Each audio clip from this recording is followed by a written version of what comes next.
Hi, my name is Stephanie, and my research topic is on the sexualization of female characters in anime. The main themes present in my research paper were the male gaze, gender stereotypes, and body image. The male gaze is one of the biggest issues in anime because most of the time female characters will be drawn in ways that are only appealing to their male audience.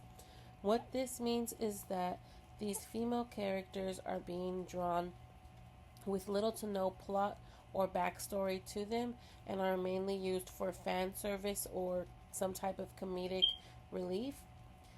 These characters are oftentimes drawn or portrayed in very over sexualized, hypersexualized ways or scenarios that are overall unnecessary to the plot. Another issue that is prominent to help the male gaze is the camera angles that these characters are sometimes showed from. There will be zoom ins on the breasts, on the buttocks, or upskirt POVs, point of views, which are completely unnecessary and add no sustenance to what is being told or what is going on.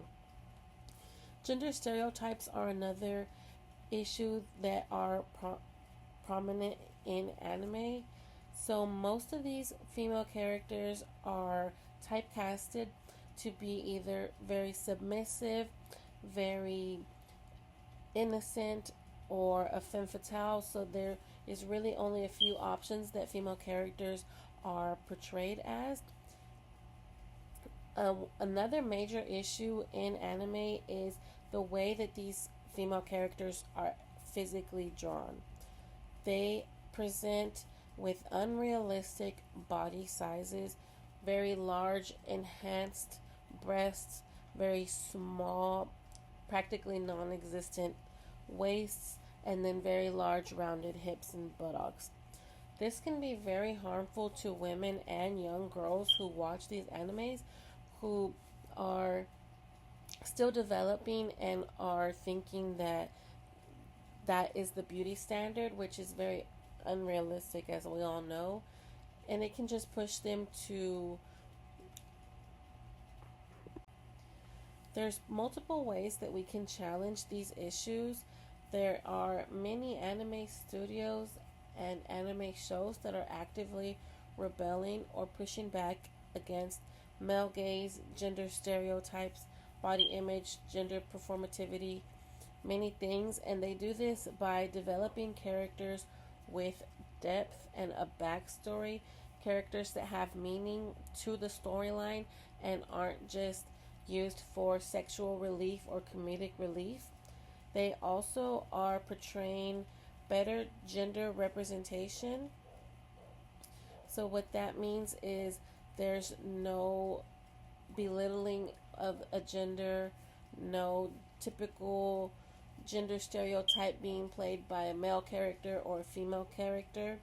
And a lot of animes in modern times are actually openly critiquing issues of the past, like the male view and gender stereotypes. Many of them openly have their characters talk about them and include it into their plot of the story, just in different ways that are appealing to the viewer. On this screen, we have characters like Boa Hancock and Mia Fuji, who are actively showing how female characters are mainly portrayed with overly drawn breasts, small waists. Mia Fuji is showing an example of how the camera angles are depicted, showing an upskirt view. Lin and San are both from Studio Ghibli movies. Studio Ghibli is an anime studio that is known for not over sexualizing their female characters and giving them backstories. These two female characters are very strong and independent characters that are very important to the storytelling of the movie.